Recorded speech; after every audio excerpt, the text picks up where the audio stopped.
Welcome, everyone. The webinar will begin at the top of the hour and will be recorded.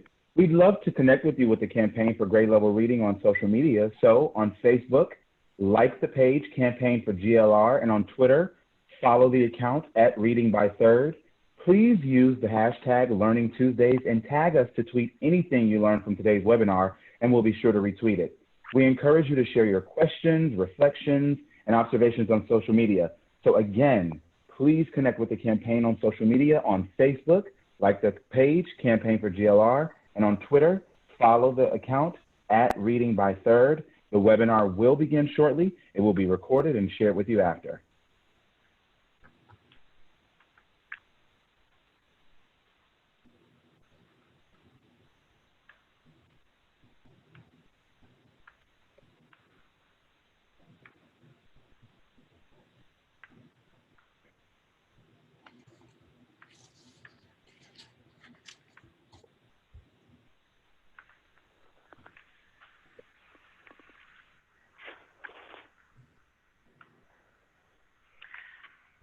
Hello and welcome, everyone. Thank you so much for joining us for today's GLR Learning Tuesdays webinar, Bridging the Gap Between Science and Practice. Vroom, Mind in the Making, and the newly launched Wide Open School Initiative.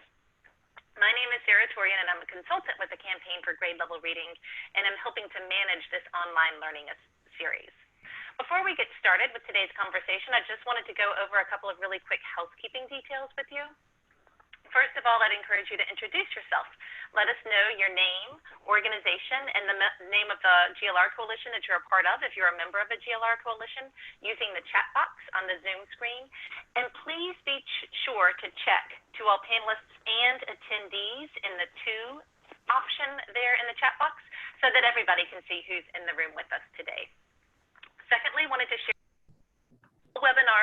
all webinar attendees will be participating in listen-only mode during today's presentation, and that's to avoid any background noises or distractions during the presentations. But we do encourage your active engagement throughout the conversation today and encourage you to share any questions that might come to you in the Q&A box on your Zoom screen. And for those of you who've been joining in for these conversations for a while, this is a little bit new. Previously, we would have you put your questions in the chat box. Now we have access to a Q&A box, so please look for that. It makes it much easier for us to track your questions as they come in and pull them out and share them with our presenters as we move into Q&A. Third, I wanted to share that today's webinar is being recorded and that a link to that recording, along with the slide deck and other resources that are referenced during today's conversation, will be sent to you via email early next week, so keep an eye out for that. And then finally, I just wanted to give you a heads up that we will be posting a very brief survey poll near the end of today's webinar, and I'd encourage you to take just a couple of really quick moments to share your thoughts and feedback in that. It really helps us with our commitment to continuous improvement, making sure that these conversations are relevant and meeting your needs. Now I'd like to share just a little bit of background about GLR Learning Tuesdays. If we could move to the next screen. For the next slide, you'll see we've got a number of great sessions planned for the coming weeks, always on Tuesdays and always starting at 3 p.m. Eastern Time. And we're hoping that this reliable and predictable schedule will make it easier for you and others to make plans to join in for more of these online learning events. Having now hosted 25 webinars since the launch of GLR Learning Tuesdays last September, I would also encourage you to check out CLIP. That's the campaign's Community Learning for Impact and Improvement platform, where you can find a growing archive of great resources from these conversations, including all of the slide decks, all of the webinar recordings, as well as many of the resources that were shared in these conversations, exploring the best science, ideas, and programs for our work to ensure early school success for more children from low-income families. And then I hope that you'll continue to save this date and time and make plans to join in for more of these great online learning events. So speaking of online learning events, many of you probably received the recent announcement from the campaign about its plans for GLR Week 2020. Unfortunately, to protect people's health and safety, we had made the really tough decision to cancel that in-person convening, but we're excited to share that we are going virtual this year. While we'll miss seeing everyone in person, I do want to make sure that you know that we will still offer a very robust and rich agenda with multiple learning and sharing opportunities occurring throughout the day that week. So please, continue to hold the week of July 13th through 17th and make plans to join us. We'll be sharing more information about the agenda and how to register for those conversations very soon. So now for today's conversation. The campaign and the Bezos Family Foundation have long been committed to providing low-income parents with access to the science-based tools, programs, and information that would help them realize their aspiration for their children's growth and development. Mind in the Making and Vroom are two great examples of that commitment. These resources are important in the best of times and are especially critical in times like today when schools, child care centers, and libraries across the country have had to close their doors in the COVID pandemic.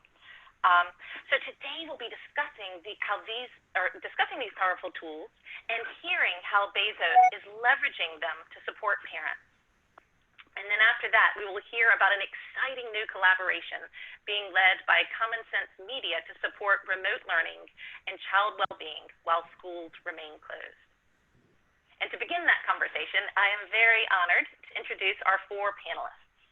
All four have long and distinguished bios, but because we're all eager to hear what they have to share with us today, I'm going to just share a few of the highlights from those bios with you now.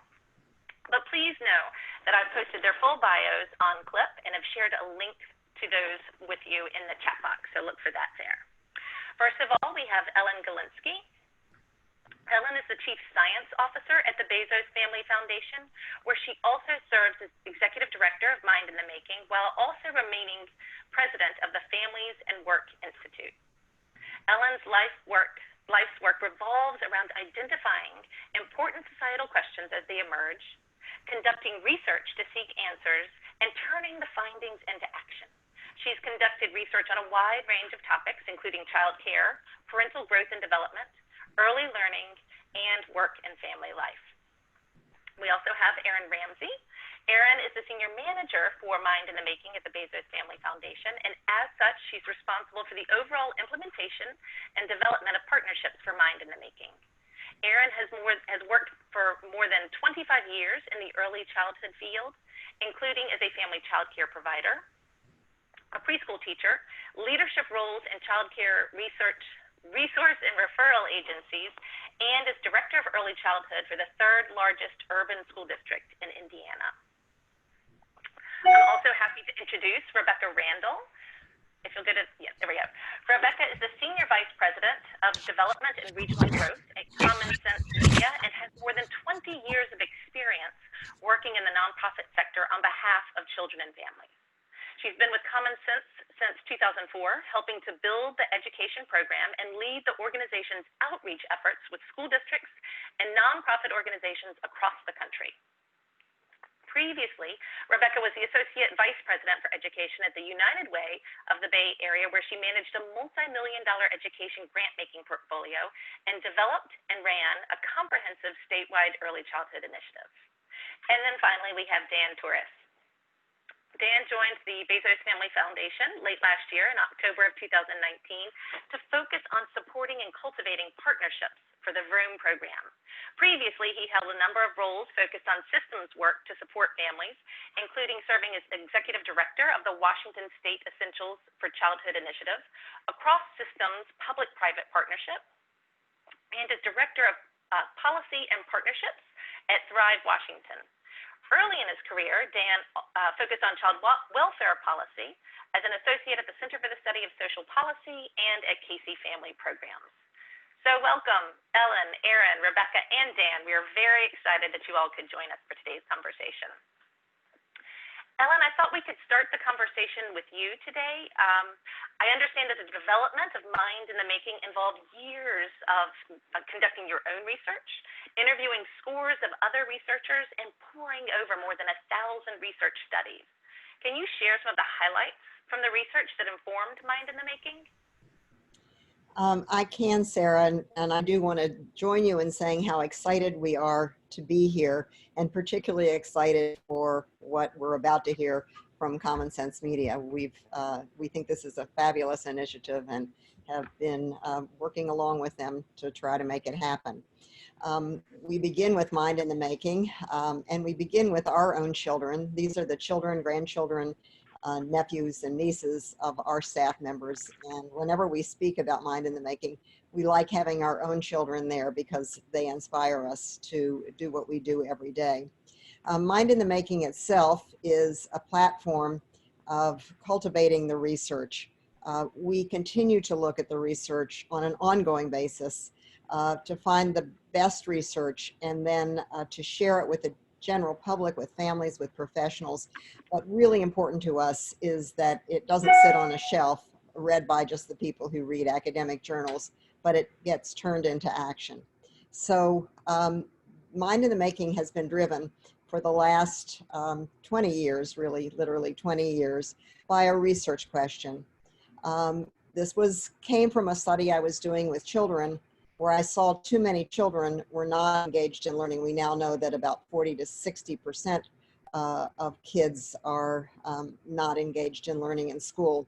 But I wondered why, and I wondered probably more importantly, how can we keep that learning, that fire for learning burning in children's eyes? It was actually a school superintendent who said that to me. She said she saw kids coming into school when they first began in pre-K, all wide-eyed and excited about learning. And then as the years went on, their eyes began to dim. We don't want that to happen.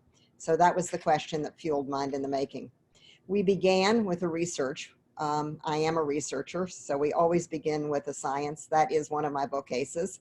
So that tells you that we began by looking at the best research on child development, and then asking a question once we had reviewed the research. And the question is, if we know the research, how do parents want to learn about it? It was at a time, you probably can't believe this, but it was at a time when so many people were saying, parents don't really want to know the research. So we went out to parents and did focus groups.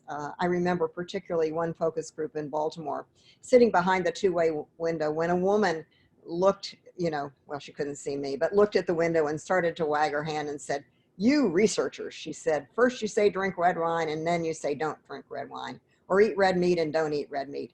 Who are these researchers and how do they know what they know about my children?" And that moment 20 years ago is as indelible to me today as it was then, because it was a turning point.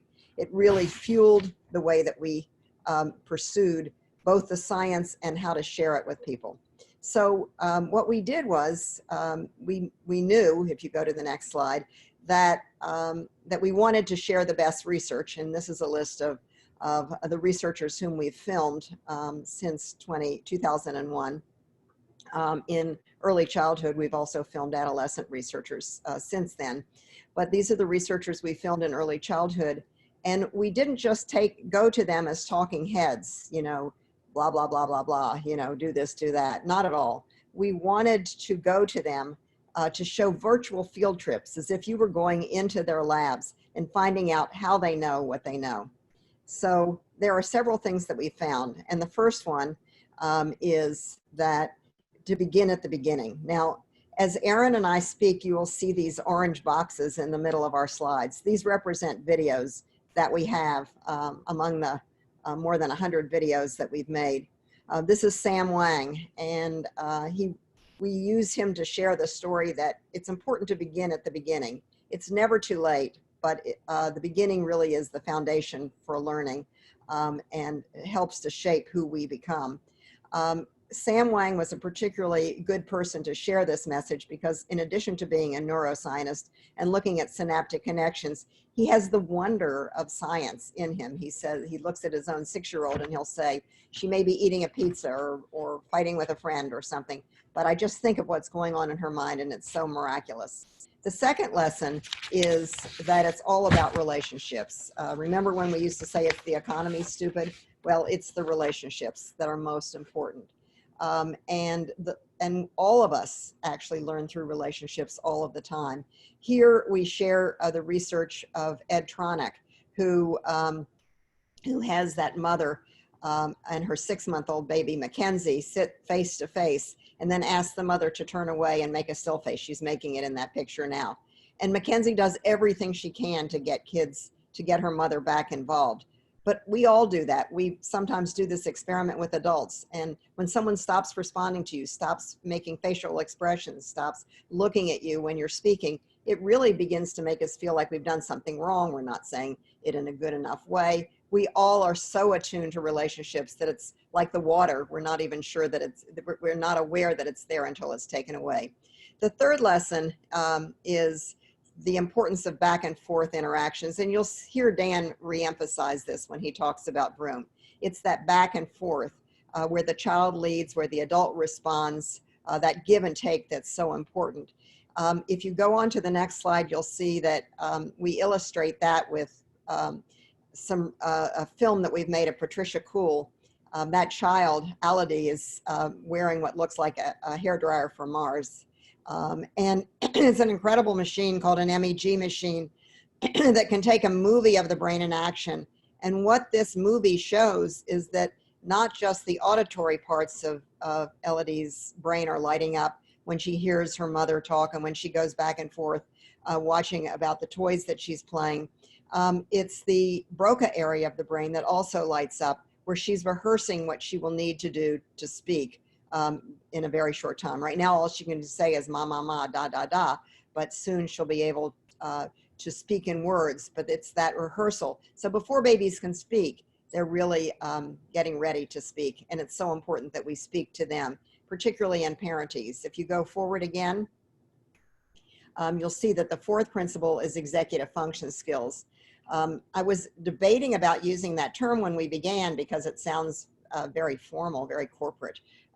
But in fact, it's the word that describes the functions, if you go on to the next slide, that take place where we pull together our social, our emotional, and our cognitive capacities to achieve goals.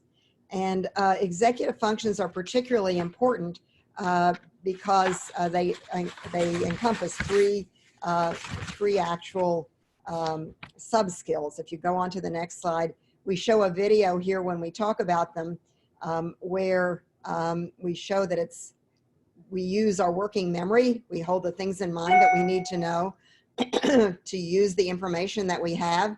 We think flexibly, cognitive flexibility, so that we can look at different situations from different contexts and understand what other people might think and feel and what we think and feel. And then we use inhibitory control, not to just say anything or do anything that comes to mind, but to do what we need to do to achieve a goal. And that really is the essence of executive functions. Life skills that promote executive functions are particularly important to school readiness and school success. A paper that summarizes this research is from the Harvard Center of the Developing Child, where they talk about executive function skills, or what we call life skills, as the how of learning. They are the learning skills that we have. And the content is the what of learning. And we need to differentiate that, because so much of what we've done in early childhood is just about the what. Kids learning numbers and letters and those sorts of things. But we also need to learn those skills that help us learn. If you go forward, these skills are particularly important of academic achievement. Here are just a few of the many, many papers. I think when we started to look at this, there were a few, more than 20,000 papers right now that look at the links between executive function skills and academic success. They're also very important in predicting college attainment. This is a study that looked at, started with kids at 4 and looked at their attention span persistence. And it was very strongly predictive of who graduated from college and who didn't when the kids were 25 years old. If we go forward, they're also very predictive of workforce readiness and workforce success. I always look at the scans that the National Association of Colleges and Employers do, their job outlook survey, and they find again and again, I've been looking at this for years, that the kind of things that employers are looking for aren't just what you know, but it's how you know, the kind of life skills that you have. Last year, they were communication skills, problem-solving skills, the ability to work in a team, and taking initiative. And those all are skills that depend on executive function. So if you go forward again, this is a study I particularly like, not just because I've been to Dunedin, New Zealand, where this was done, but because they did a whole population survey of children and now have followed them in this paper up to the time that they're 32 years old. And they found that the kids with good executive function skills, particularly self-control, predicted health and wealth by the time the kids were 32. So again, very important, more important than their socioeconomic status or their IQ. Go ahead.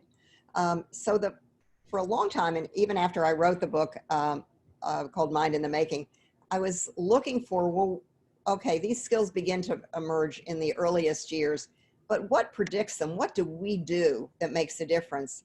And starting in about 2008, 2010, a series of studies came out about what's called autonomy support.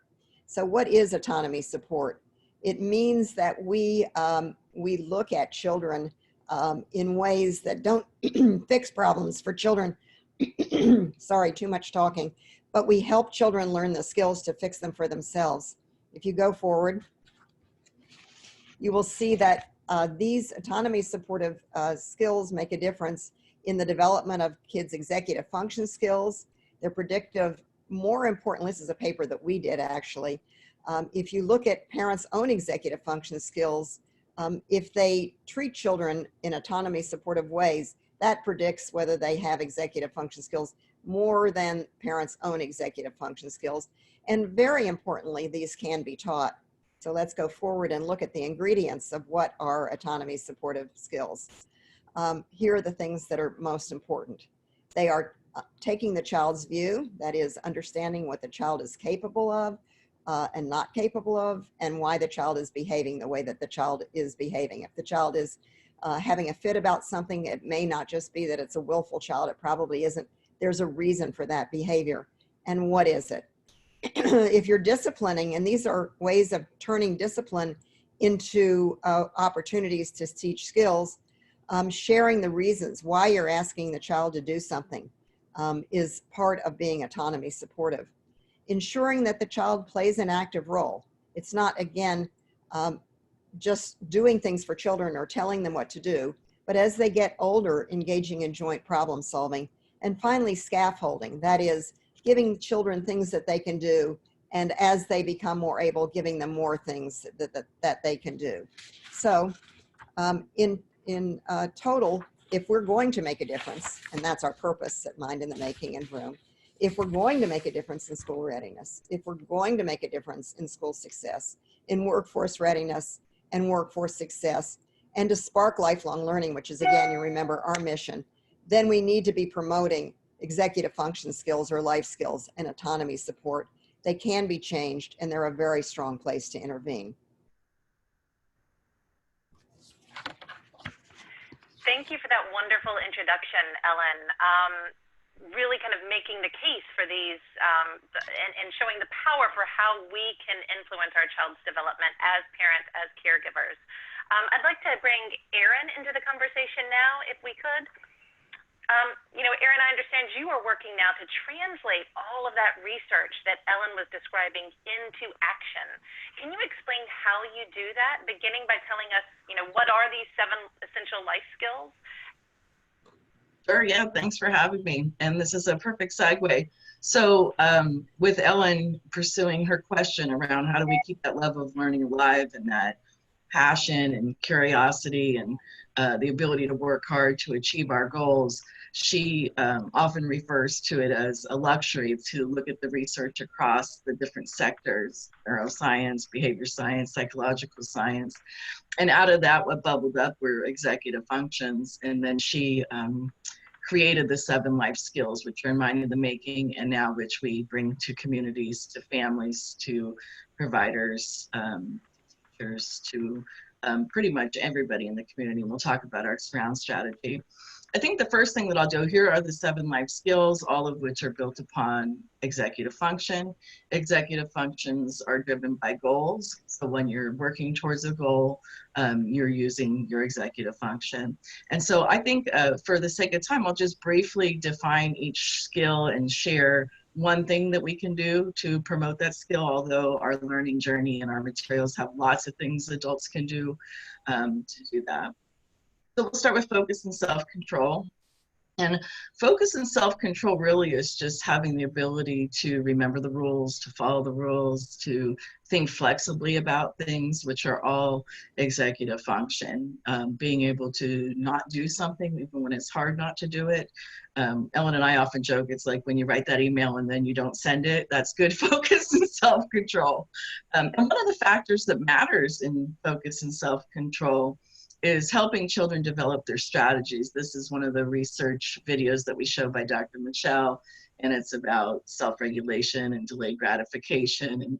And I won't get into all the research, but one of the best things I think that Mind the Making does for teachers and parents and other community leaders is to understand that we can develop these skills at any time. And one of the main ways we can get focus and self-control is by learning what strategies work for us and seeing which strategies work for children. So there's kind of the separation, like something's not innately wrong with me if I don't have good focus and self-control. I just need to develop some strategies. And that really provides a lot of hope for me personally and for the people that go through Mind the Making. The second life skill is perspective taking. When you first hear perspective taking, you might be thinking empathy, and empathy is a part of perspective taking, but it also is being able to step back. So you'll see how each skill builds on the previous skill, to be able to step back and think about your own thoughts and feelings, and then hold those, and then think about what somebody else might be thinking and feeling, even if you don't think or feel that way. So it's a really high-level skill, and it really helps people to build their relationships and be less argumentative and to understand people. One factor that matters in perspective taking and how we can promote it is sharing the research from the scientists around theory of mind, and that young children, even toddlers sometimes, the skill has to be developed and focused on, and you have to have your focus and self-control and able to be a good perspective taker. But that young children really can think about what other people might be thinking and feeling. And there's some research from Alison Gopnik from Berkeley. And then the third skill is communicating. And communicating is reading and writing and speaking and all the things that we would normally, typically think of communicating. One of the most, I think, transformational parts of the way that Ellen's defined communicating in Mind the Making is that it's really about teaching children to step back and think about what they want to communicate. And think about our world. If we were all good at this, things would be very different. So if you can inhibit yourself with focus and self-control, to take the perspective of somebody else, to be thinking about what they might be thinking and feeling, and then think about how you want to communicate so your message can be heard based on the perspective of the other person. And this really could be a game changer as we promote these life skills. One of the ways to a factor that matters, which is a way to promote the life skill, is again referring back to those give and take conversations, and that we just don't drown children in words, but that we actually have a back and forth, whether it's with words or nonverbal or sounds, that there's a back and forth response that's in context and relevant is really the way to build communication with children. And then the next skill is making connections, which is really built upon symbolic representation, or often we can refer to it more easily around the stand for relationships. And that's how we build knowledge, is through the symbolic representation of making connections. One of the really interesting and most exciting parts of making connections is defining it as making unusual connections is the core of creativity. So not only do we want to create environments and relationships where children can make connections, but also have the space and the exposure and the exploration to make new and unusual connections, because that's where innovation happens and growth. One of the factors that matters in making connections is playing games. And this is super relevant right now with so many families having so much time together. I know my family's just on a Scrabble rock and roll game every night now that we're all home together. But playing math and science games is a really great way to do that. And then when you're playing the game, finding different ways to introduce the concepts so the kids have an opportunity to make new connections. And then the next life skill is critical thinking, and that really is a search for valid and reliable information to guide what you know, to guide what you believe. And how do we really know when we have valid and reliable information? We talk a bit about the scientific method there, and this is really, really prevalent in really in the last few years around fake news, and what an opportunity it is for us to teach our children to get valid and reliable sources. A factor that matters in critical thinking, and I just love this part of critical thinking, connecting curiosity with critical thinking. This was an experiment by Laura Schultz, and basically we believe that if something's new, we're going to be curious about it, and that's true. But actually what she found is that we actually are more curious when we haven't figured out how something works, that we need more information. And so it's really about us stepping back as adults and not just giving answers or trying to fix things, but letting kids take that time to explore and seek questions to their own answers is really a great way to keep curiosity, which is the love of learning, and then leading into critical thinking skills. The next skill is taking on challenges, and taking on challenges is being able to cope with stress and manage yourself, but it's even way beyond that. The taking on challenges is, I'm going to choose to do something hard. It's going to cause stress, but I'm working towards a goal. And I think that this is really important in the way that we are educating our children and parenting our children, that we don't just always have to be in a reactive state, that we can actually step back and do something proactive, even if it is stressful. And one of the ways that we can promote factors that matter, this is Carol Dweck's research out of Stanford, is to promote a growth mindset versus a fixed mindset.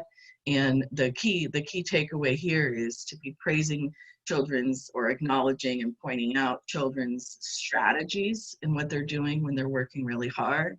So instead of saying you're so pretty, or you're so smart, or you work so hard, good job, you can say something like, it seems like when you turn the puzzle piece several times and work it, you got it to fit. So it's very specific, and it's exactly what they're doing, so that their identity doesn't become attached to what they want to hear, but rather reinforcing what's working for them. And then the last skill, which I often refer to as the highest hanging fruit, is self-directed engaged learning. And this really is the notion of the culmination of all of the life skills that, Ellen refers to it as long as we live, as long as we learn, that we all can be lifelong learners, and that we can be intrinsically motivated to follow our passion, work hard towards our goals. And a factor that matters here is to really, I love when I've seen Ellen stand up lots of time in public and correct people, but really what we want people to take away from here is that often we hear soft skills or social emotional skills, and then hard skills or cognition, which is often referred to academics. And what the brain science shows us is that they're all hard skills, and they're all connected. So it's all, when we're learning and when we're engaged, it's social, emotional, and cognitive, and that they can't be separated in the brain. So that's a huge takeaway out of the Mind in the Making learning journey. So how we're carrying on with training the communities, if you could move on to the next slide, thanks. So how do we translate the science into action, into training material? Ellen and I have been doing that for a lot of years, Ellen much longer than me, but we go into communities. If you could go on to the next slide, please. We focus on the community leaders, and it's a train the trainer model, easy to go to scale, create systems alignment, because we invite people from all different sectors to participate and create a common language around the life skills and the importance of executive function. And one of the most unique things about our learning journey is that we begin with adults. So through all of the modules and in all of the material, we ask the adults to look at themselves first and their own life skills, and to set goals around that. And then they can set goals on how they're going to promote it in their children. And so the paradigm shift that we're trying to create is that it starts with us, and that we can't set goals for anybody else but ourselves. And so it's what action are you going to take to create a platform for these skills to be promoted in children around you. Lots of great projects around all over the country, and I see several people probably are watching right now that are partners. It's really about redefining parent engagement. So the way that the learning journey is set up, it's not come in and here's what you should do and we have all the answers, but come as you are and let's learn together. And there's so many beautiful stories around that, because we just really want to meet people where they are and look at all their strengths. This year, we're working diligently with the University of Washington at Cultivate Learning, and taking these in-person modules, which will still exist, online. And so be looking for that probably at the end of this year, which too bad we didn't have it done now that everybody's working from home and educating from home. Go on to the next slide. So here's a couple of quick resources, and then Sarah's gonna hand it over to Dan. We chose 98 children's books by skill and by age, and then wrote tips on how you can promote the life skills when you're reading that book. They're all free and they're online in both English and Spanish. There's a huge need. So we've had almost 650,000 downloads, and that's not even including all the copies people make. You're free to copy them and distribute them. It's a great bridge between home and school. It's great for parents now or grandparents, and it's a partnership with First Book. So all of the books that we chose that have book tips are also available at the market.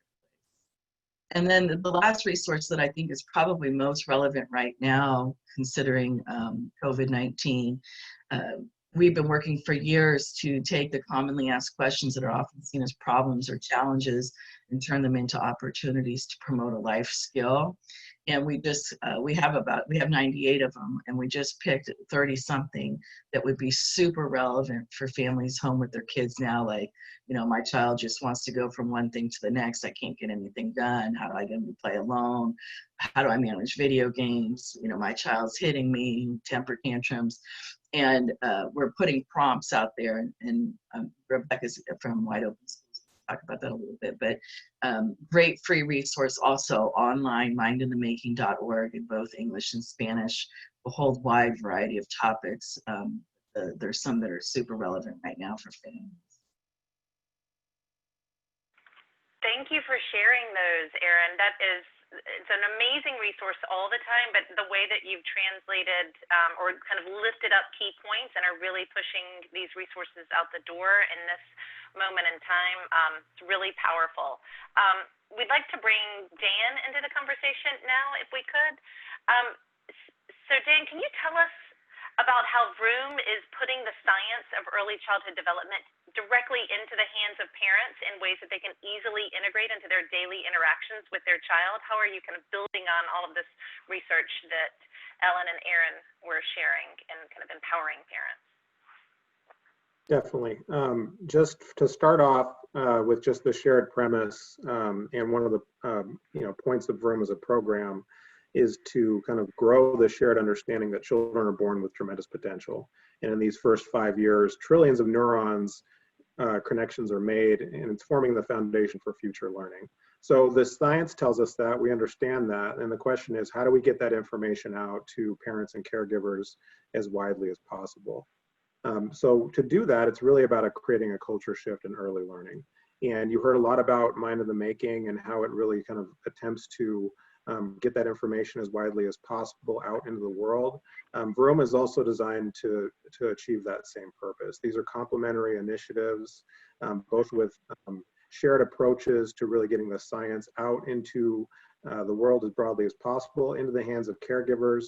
And Vroom is really focused on getting the information out in the form of tips to promote really optimal activities between caregivers and children. So if you go on to the next slide, we could talk about that a little bit more. So this is about bite-sizing and making the science as digestible as possible for caregivers. And really all Vroom tips are organized under this framework you'll see in front of you. Look is really kind of promoting the eye contact, using eye contact and interactions with children. Taking turns is about back and forth interactions between caregivers and children. Chat is the importance of language and speaking to children as we interact with them in these moments. These moments that are optimal for brain development, we want to stretch them out. So giving activities that give caregivers and children a chance to stretch out these moments to really promote brain development. And then finally, follow. We really want to follow the lead of the child.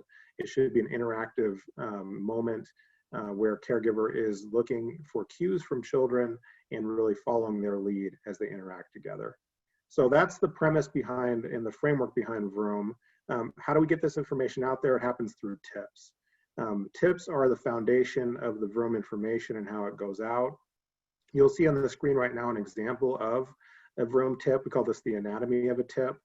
We have over 1,000 of these tips that are available in over 15 languages.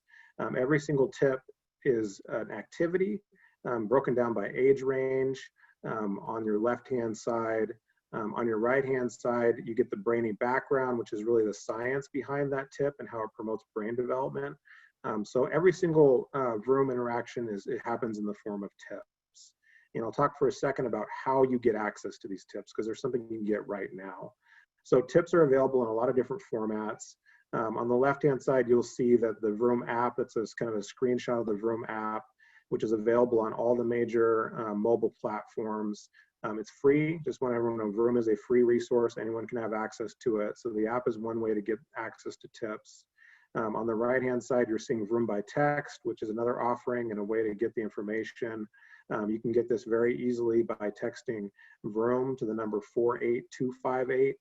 That's another way for caregivers to get access to the information. It's broken down by age. The text platform is a little bit more interactive. It has like a 3-step process and how tips go out. But again, a free resource available in English and Spanish on text. So that's 2 ways to get it. Other ways to get Vroom via social media on Facebook, Twitter, and a YouTube channel that we have, which features Vroom videos that show tips in action. So those are 3 other platforms that you can get access to Vroom. I mentioned the app and how you can get that on mobile platforms right now. And then Vroom.org, our website, is a really great mechanism to get information. You can actually download PDF tip sheets, which many of our on-the-ground activators use to download tip sheets via PDF to get to parents and caregivers that don't have access to some of the technology that I talked about earlier. So in this time of COVID, trying to be responsive to a growing audience of parents and caregivers at home with children that weren't just 2 or 3 weeks ago in many cases. We didn't have to redesign Vroom for this opportunity at all. It was already really set up for promoting those optimal interactions between caregiver and child, but we have quickly turned around and created some content specifically to help in this current situation we're in. One, we're doing social media posts that are directed directly at parents while at home. So this is a new offering. We're doing Vroom tips each Tuesday at 10 a.m. on Facebook and Twitter, which you can reshare with your networks. A lot of people have value there. Curated Vroom tip sheets that are available via PDF that are for parents at home. A lot of them about hand washing, cooking, just being in home with children in a new way. So those are available now. A newsletter we released last week, which as a follow-up, I can get you subscribed to that, which kind of sums up these offerings. And then finally, Vroom Impact Parent Testimonials, which we'll also be releasing via social media. So we've seen a huge response to our website over the last few weeks. It's jumped by 300%. A lot of people are finding value in this resource right now and sharing it with their networks. And I hope that you also find it useful, not just only in this time, but in the future as well. So that's really what I was covering for Vroom today. Thank you so much, Dan. That was a wonderful overview and amazing to hear, or I guess it should be expected, the significant increase in demand and use for these great resources now that so many parents and so many communities are struggling to figure out how to continue to support their child's learning and development. We've gotten a number of questions from folks that wanted to address those for the regarding Mind in the Making and Vroom and the research behind those, and then transition to our final presentation after that, which will involve Rebecca Randall and Wide Open Schools.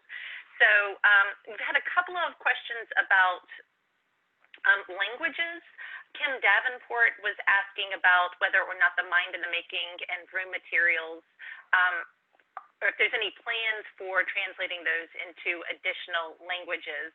And then another person was asking whether or not the tips, you know, the way that the tips are written, if they are designed to be accessible to parents who have low literacy skills. So maybe we could start with you, Aaron, in addressing the Mind in the Making portion of that, and then we'll come back to you, Dan, to talk about Vroom.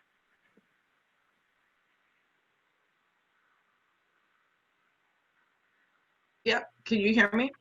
Yes. Okay.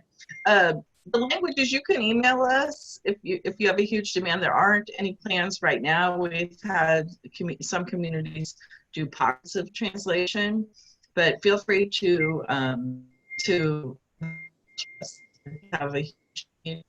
And the reading level, when they originally came out, was pretty high because of the research and just the words that are hard to get around. This past year, we went back and did another re-edit, try to bring them down, you know, to maybe the 6th grade range. Some are third grade was our goal. So if you haven't looked at them in a while, you'll see that we made a lot of effort to try to bring the reading level down. And this week we started doing some quick kind of conversational posts on social media around them with just, you know, snippets of information, which might be good to share with families too. And you can see that on Instagram.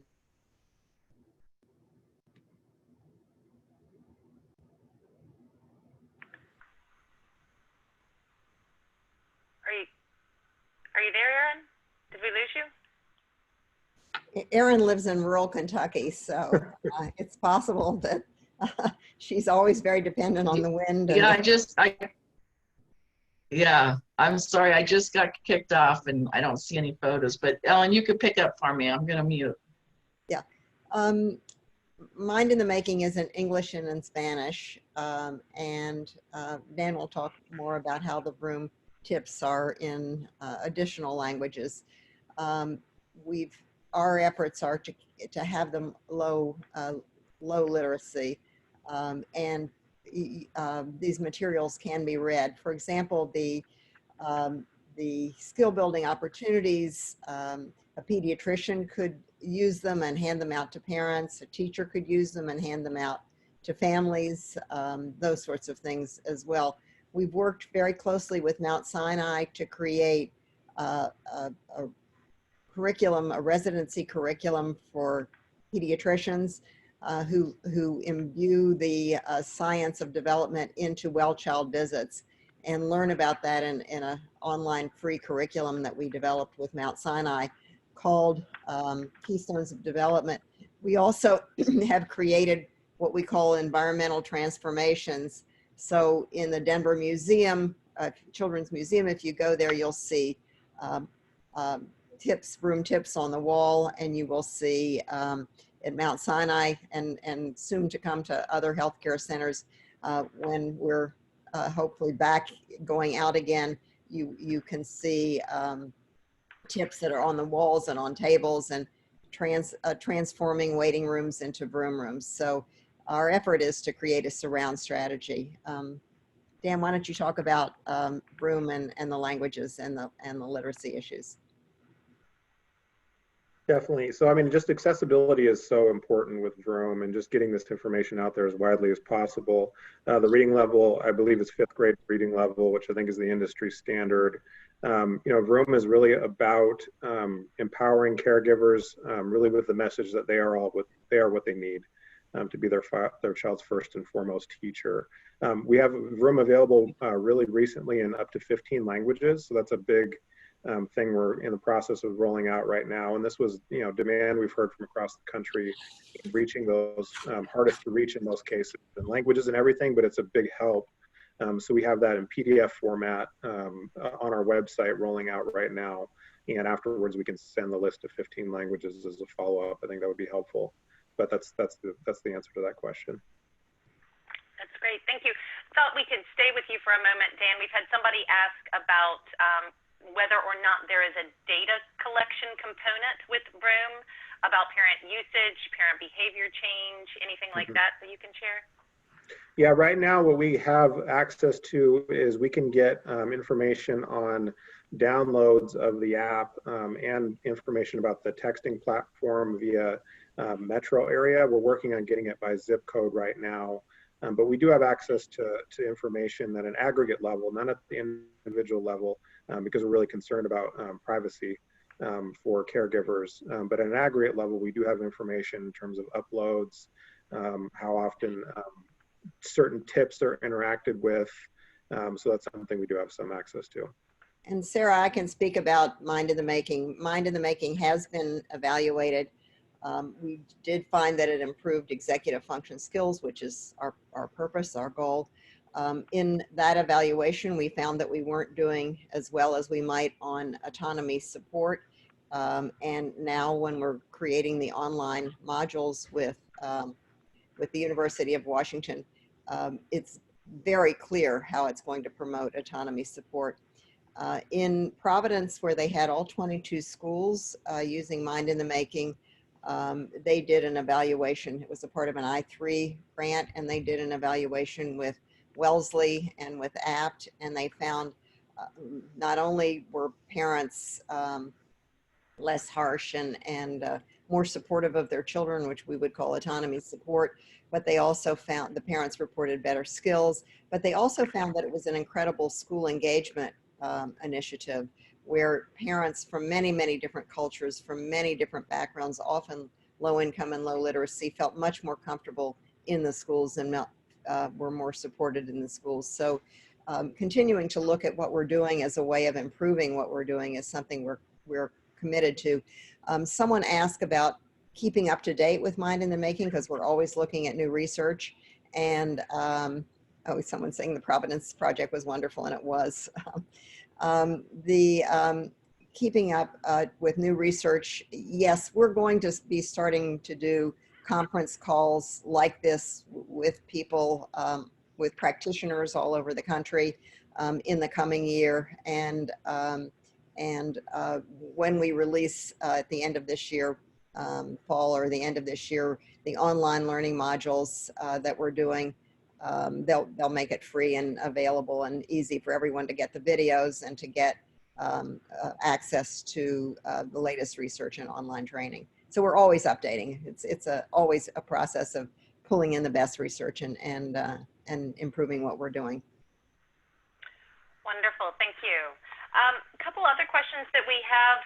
Sarah Bellinger was asking if there's some way to, it seems almost like a searchable component to the Vroom tips, so that she could identify ones that are specific and relevant to the issues either in her family or with the families that she's serving.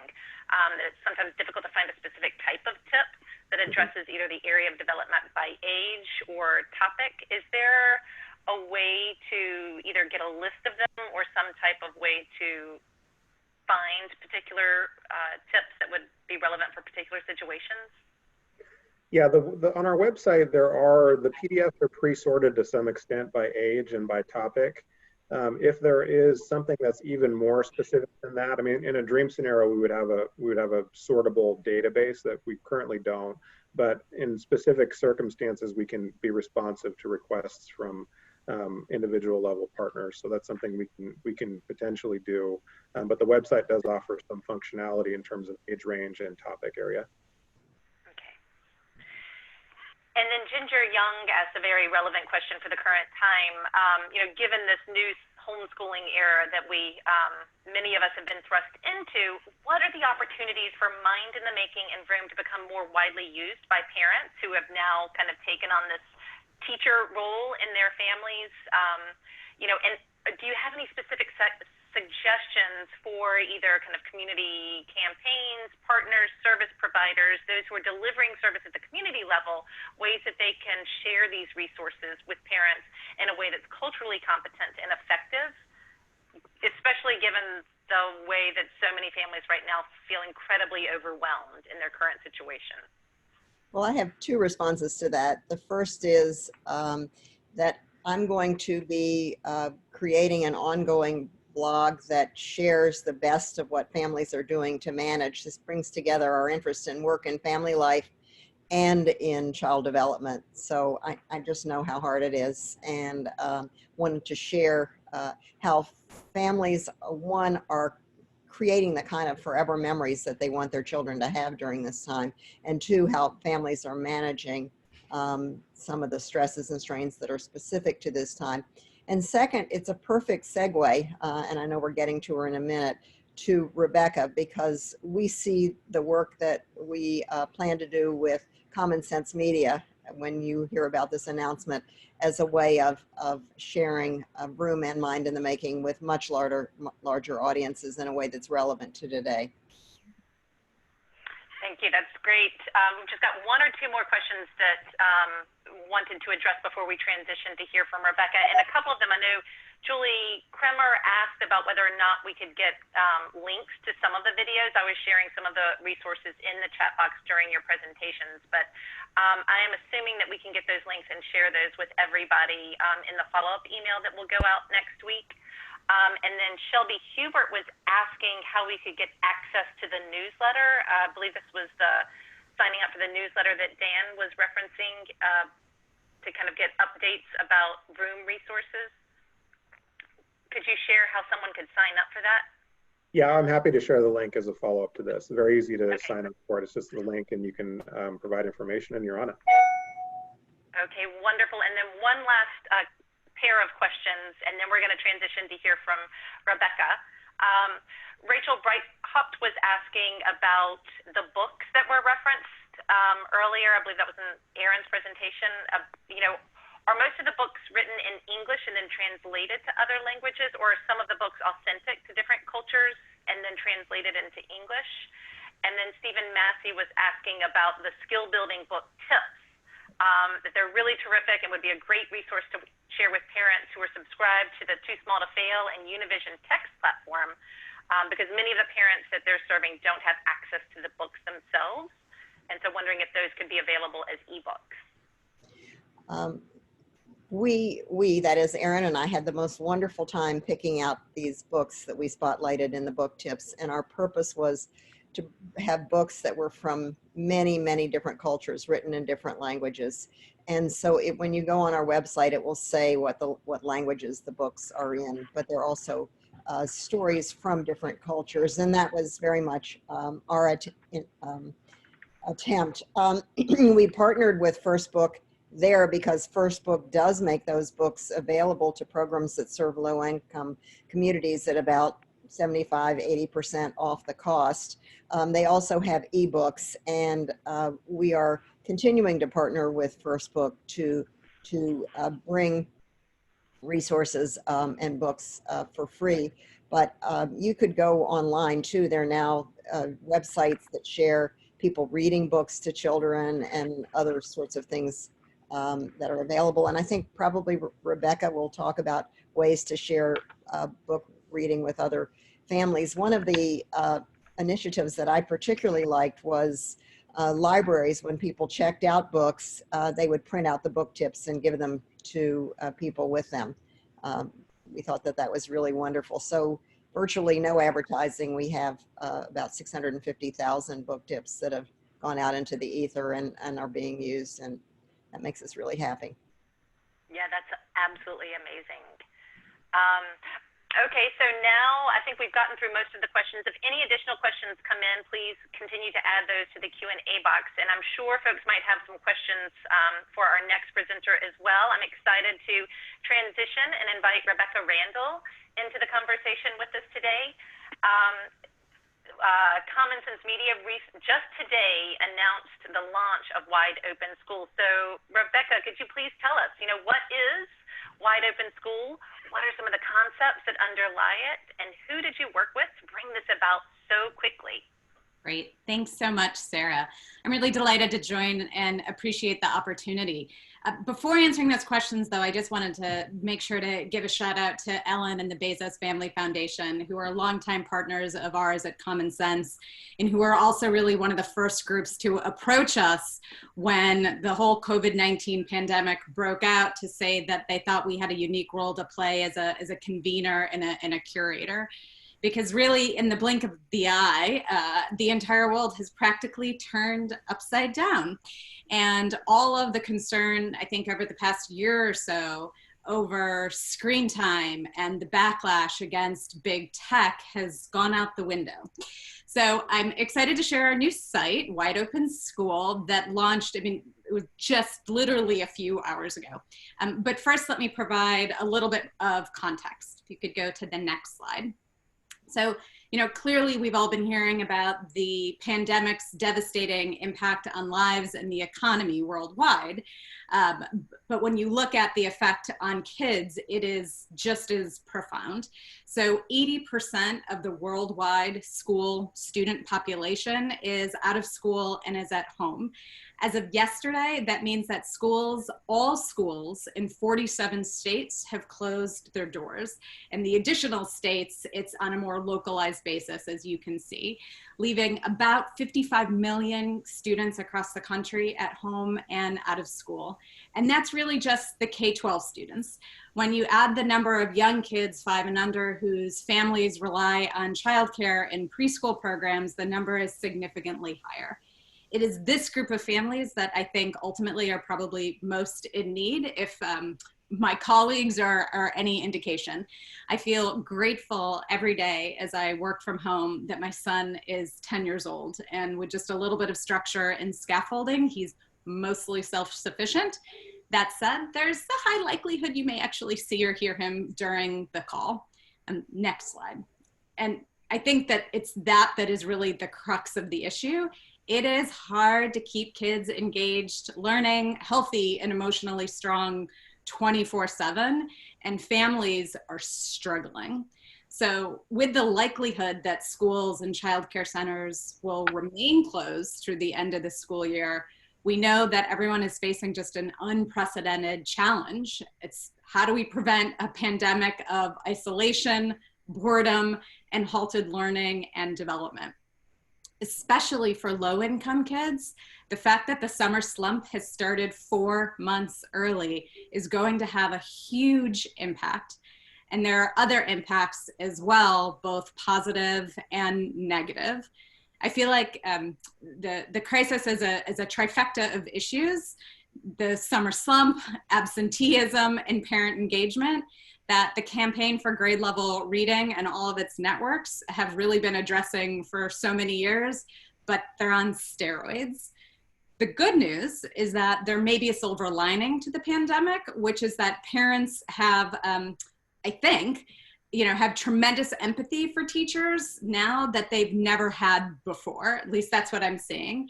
And like Aaron shared, parents are spending more time with their kids, and I think we have the chance to actually really reinvent family engagement and the homeschool connection. If you can move forward. This, just like it's kind of a fit with the network's work, we feel like the issues Common Sense has focused on since our launch 16 years ago, helping families and educators navigate media and technology and harness it as a positive force for kids, are now just amped up. And in many ways, we were built for this moment when all Americans need great resources, devices, and connectivity to really leverage the best of technology for learning and connection. For those of you, for those of you who don't know Common Sense, we're a global nonprofit organization that does 4 things. We say we rate, educate, advocate, and investigate. We provide age-based ratings and reviews on all types of media and parent advice to families around making great media choices and navigating the digital world with kids. Another way to think about it is that we're like online consumer reports and almost like nutritional labeling, but for media. We also have an award-winning K-12 digital citizenship curriculum, and we have EdTech ratings and reviews of over 3,000 tools that are based on a rigorous learning rubric that we're leaning really heavily on for wide open schools. We also conduct groundbreaking research on the impact of media and tech, and we're one of the leading voices at an advocacy level, which is just as important today as we look at digital equity, which is incredibly important right now. And I have to say that I've worked at Common Sense nearly from the beginning, but never has our work seemed more important. So prior to COVID-19, young kids 0 to 8 were spending, as you can see, a little under 2 hours and 30 minutes, on average for the 0 to 8-year-old. But now, although we don't have any new data, if you take my 10-year-old as any test case, media use has skyrocketed. Next slide. And that was really why we wanted to launch Wide Open School, which is a new online free resource to support families and educators working with kids pre-K through 12. So the beta version, I want to be clear, the beta version launched this morning and will be iterating and evolving as we move forward. So as you go and you look at the site today, we're pretty excited about it, and I've got a few screenshots that I was able to pull late last night as the site, started to open up a little bit. But I'm hoping that we will be again evolving over time and adding a lot more content. The idea is that it will feature the very best of resources from education publishers and companies and media and technology companies and nonprofits, and offer age-based solutions to keep kids entertained, educated, and engaged creatively and physically while they're at home. And we really wanted to use our 20 years of experience as an expert reviewer and curator to really create this go-to one-stop destination of quality content for kids and families who are now learning from home. Next slide. The site, as we have it currently, no promises as to what it will look like tomorrow, but we think that this is probably the direction that we'll continue in, is being designed in a flexible and modular fashion so it can evolve over time. And right now has 2 different entry points for families and educators to browse and filter for content and advice based on kids' age and grade. Next slide.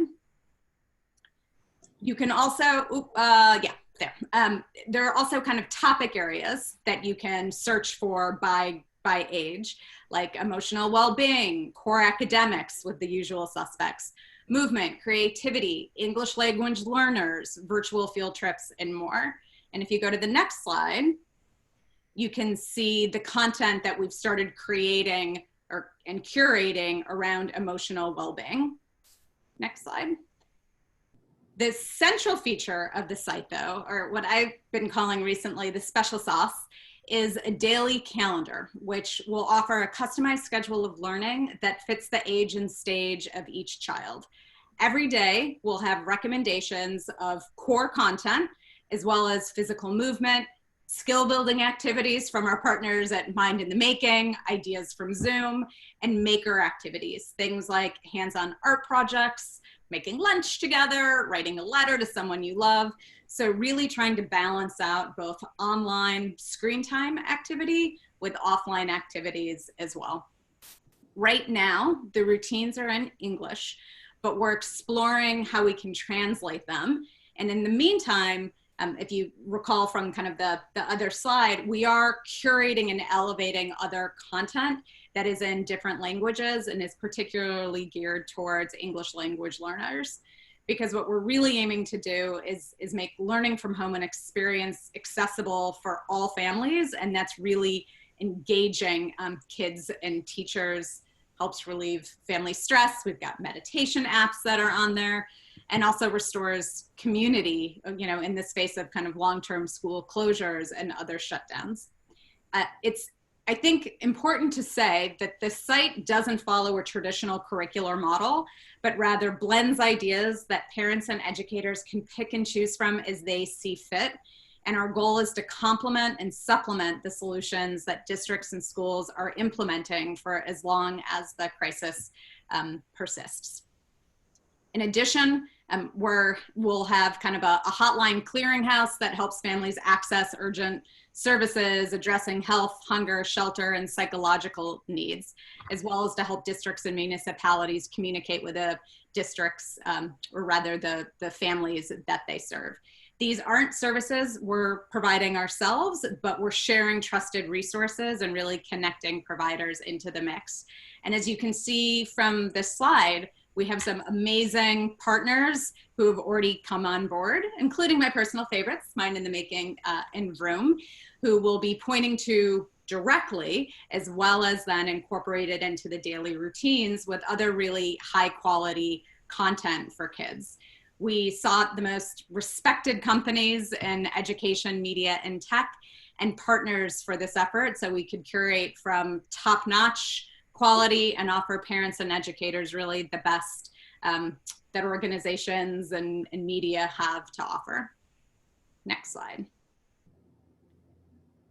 The time is now to address connectivity, because we know that wide open school is really only a good solution if all kids and families can access it. Otherwise, we may be deepening inequity, which was already not so great to begin with. And really the failure to address the homework gap before COVID-19 has made the response to the pandemic even more challenging, and the need to close the homework and the device gap even more urgent. So we're providing resources on the site about where families can access devices and low cost and no cost broadband. And we're also highlighting within all the content, we're going to be elevating television and television content that doesn't require internet connectivity, so all kids can access at least those resources. Next slide. In addition, we're directly advocating for broadband connectivity and device access. And specifically, we're pushing for Congress and the FCC to increase funding and expand Lifeline and E-rate to the tune of about $3 billion in the next stimulus package, or kind of the one that is now under debate in Congress. We've been pressuring the industry as well, and already we're actually starting to see some exciting traction. So Comcast and AT&T have stepped up with free broadband. Google and Zoom and Noggin are making their tools available for free. And everything right now that is on this site is available for free. So we're not including any curated content. We're not pointing to anything that is not available for free at this point in time, because we want to make it as accessible as possible. And then the next slide, I'll pause for a second, just stop, because that was a lot of information. Sorry, I was on mute for a second. No, that was a lot of information, and so amazing how quickly you and your partners have been able to pull together all of this information and all of these great resources and make them available for families and communities. Wanted to ask you one more quick question before we move on to the questions that are coming in for you. What is your call to action for participants on the webinar with us today in terms of helping to get this hot off the presses resource out and into the hands of the families and caregivers that need it? Yeah, we've debated on this, because it's a watershed moment for, we feel like, the entire world, and we know that we have to get things right.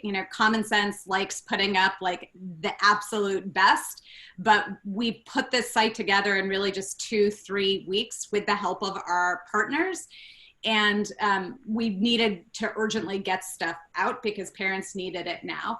So I think, one, kind of understanding and being patient with us as we get this to a place where we really want it to be. Like I said, we're pretty excited about everything we've been able to put together to date, but we'll be evolving and strengthening the site. And we could use your help to do that, in addition to helping to distribute it to your networks. So I think, for the first is share it with your networks.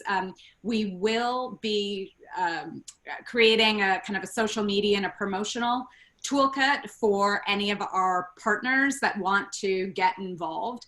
And there's a section on the website. I didn't do a screenshot for this, but there's a section on the website called Get Involved, where you can say that you want to help, you know, distribute the content or share it.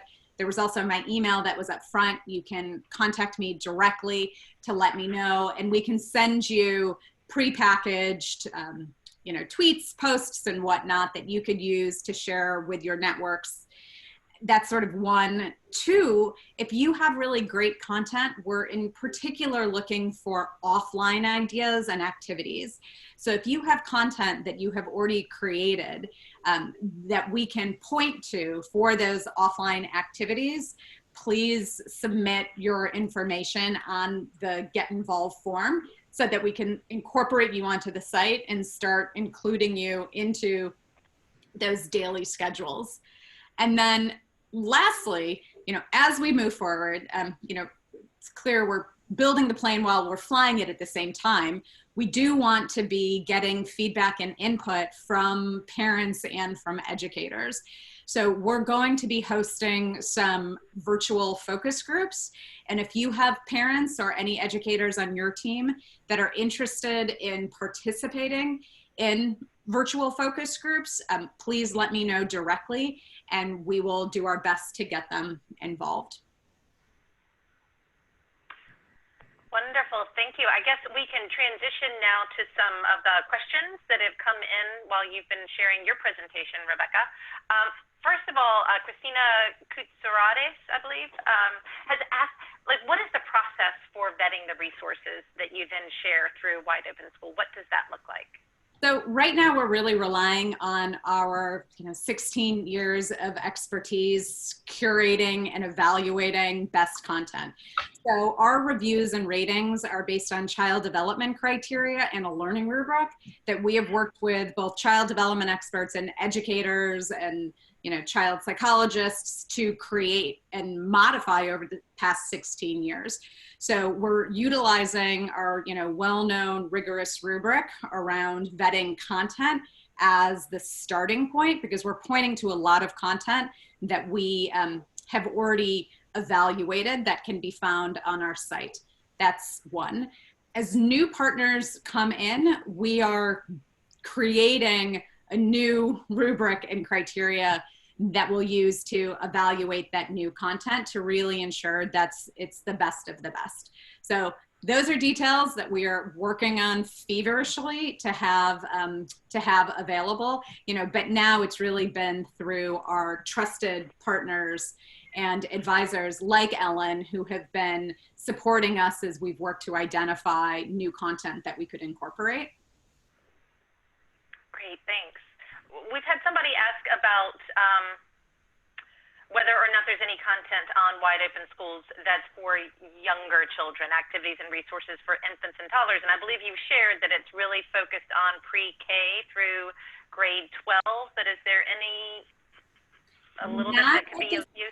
Not at this point in time, in large part because Common Sense has always followed the American Academy of Pediatric guidelines to limit screen time activities for kids younger than 2 years old.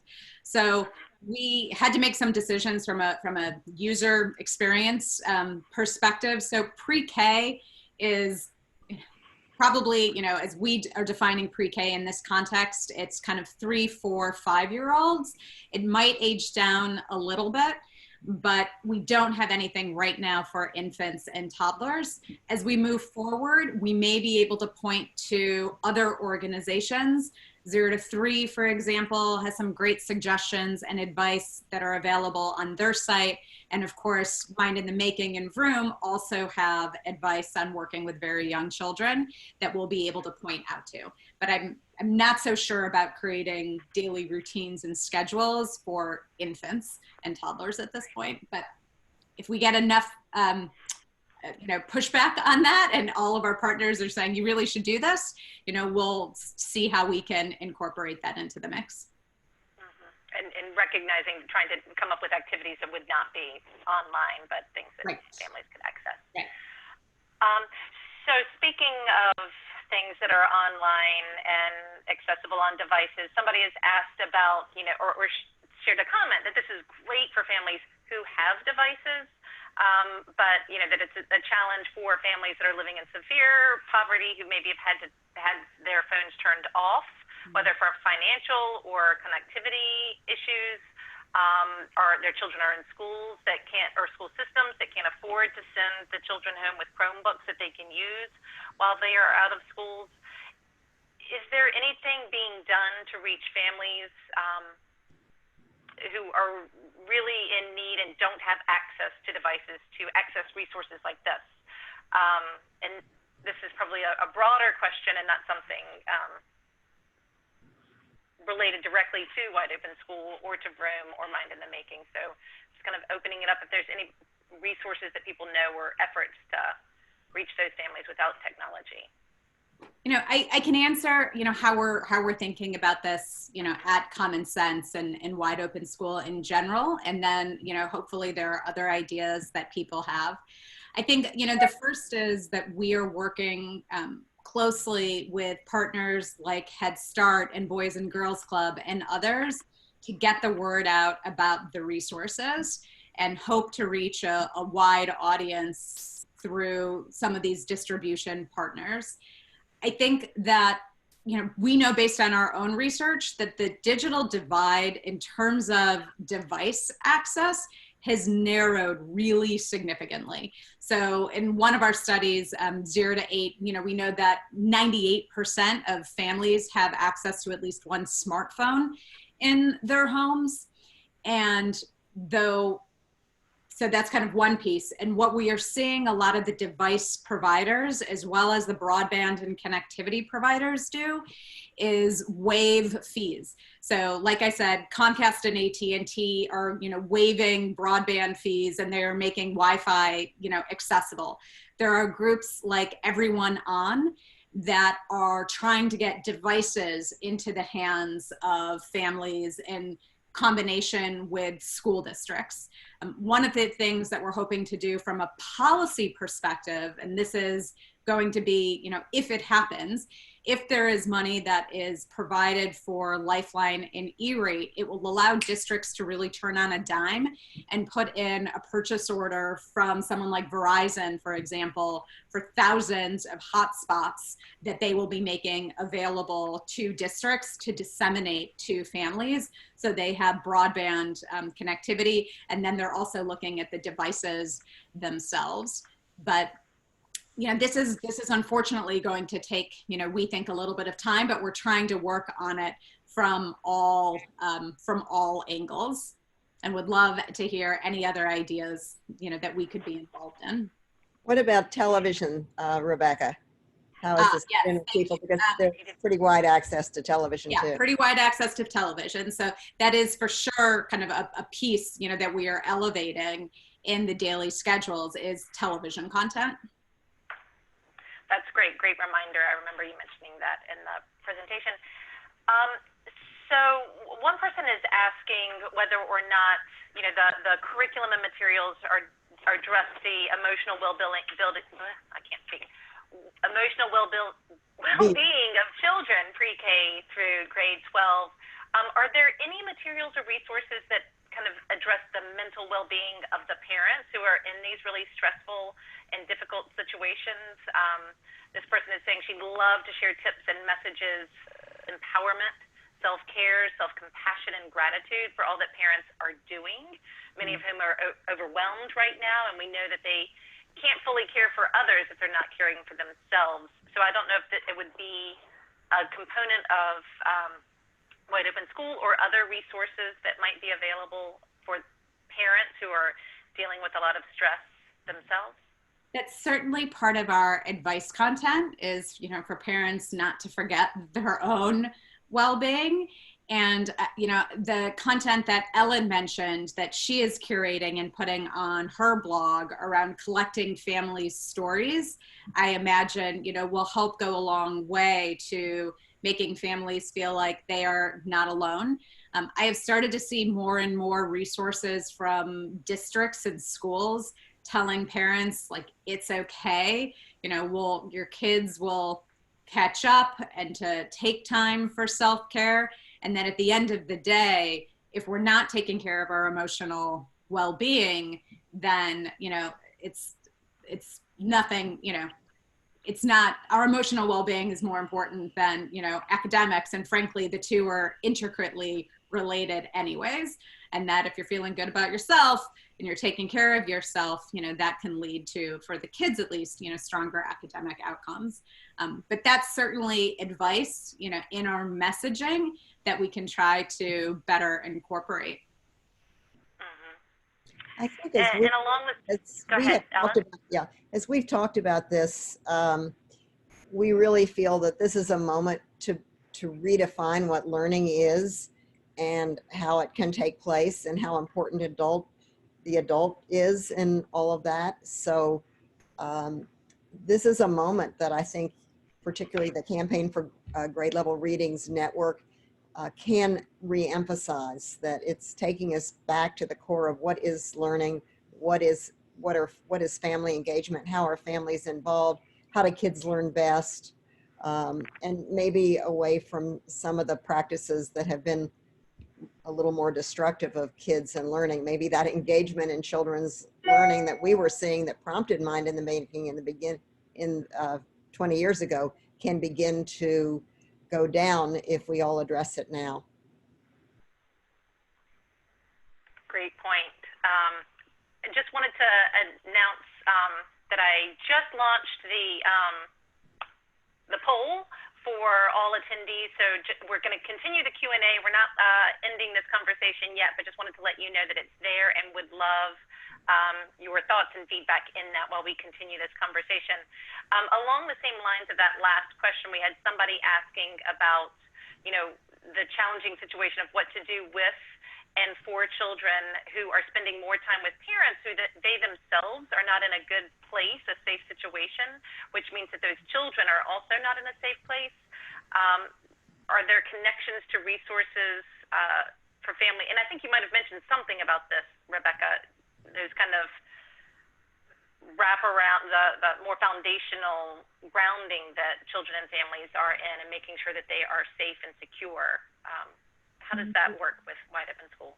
We are partnering with Crisis Text Line, which is helping us around the kind of the emotional well-being and safety space and being a resource and referral for outside resources. So again, it's not anything that we're putting together ourselves, but we'll be relying on other partners to be supportive of and to make sure that it's visible in the site so that people know that there are resources to help them if they are, I was about to say in crisis, but it feels like to some degree we are all in crisis, but in more need of services. Right, the varying degrees of crisis right now. It seems like it's universal. Let's see, we had, I believe, one additional question. Somebody was asking about just, you know, like ways for getting this information. A preschool director, how do they get this information into the hands of their families who are no longer coming to the center because it's closed right now? Any kind of tips and tools for sharing this information? We do know that a lot of districts are and communities are still, thankfully, providing meals to kids who receive free and reduced price lunch and that really rely on the school or child care center to provide nourishment. And so there are, I think, ways to print out the materials and to share them at those sites is one thought. Erin or Ellen or Dan, do you have any tips or advice about how to share this information with families who you're not really directly connected with in ways that programs or service providers, early learning centers previously were? Dan, why don't you say what you wrote in the chat box just now?